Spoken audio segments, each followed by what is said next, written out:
Cela avait commencé par des manifestations pacifiques en Syrie, mais a rapidement dégénéré en une guerre civile.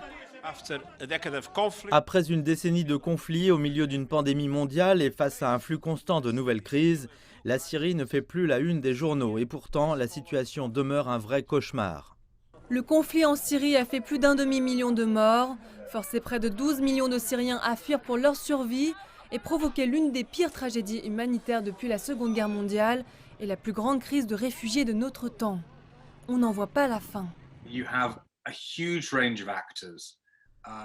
Je pense que ce qui est vraiment marquant, c'est que vous avez un vaste éventail d'acteurs qui se battent dans le même espace, ce qui rend incroyablement difficile de parvenir à un véritable accord de paix. Vous avez Assad et ses partisans russes, vous avez des insurgés qui sont maintenant en grande partie contenus à Idlib, avec du soutien en Turquie, des forces armées turques sont stationnées dans le nord-est de la Syrie, des forces kurdes dans l'est de la Syrie, et les États-Unis et la Russie patrouillent sur place. Vous avez des groupes djihadistes et un vaste gamme de milices et de bandes criminelles plus petites, ils sont innombrables. Au fur et à mesure que la guerre civile fait rage, de plus en plus d'extrémistes menacent de lancer des activités terroristes en Syrie et en Irak, ajoutant une autre dimension à un conflit déjà complexe.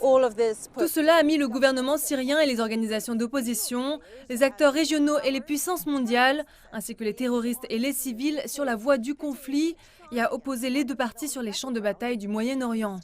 Mais à des milliers de kilomètres de là, elle a aussi divisé les puissances mondiales des Nations Unies ici. Les réunions du Conseil de sécurité sur la Syrie ont été dominées par des affrontements répétés entre la Russie et les États-Unis. Les pays occidentaux ont protesté contre le gouvernement syrien, mais la Russie et la Chine ont opposé leur veto à une action plus drastique contre Damas. Dans cette crise qui dure depuis déjà 10 ans, le secteur le plus puissant de l'ONU est dans l'impasse. Il est clair que si une guerre dure 10 ans et que le système de gouvernance de la sécurité internationale dont nous disposons est inefficace, cela devrait susciter une réflexion de la part de toutes les parties concernées. Le Conseil de sécurité a obtenu des résultats importants en matière d'aide humanitaire et de destruction partielle des stocks d'armes chimiques syriens.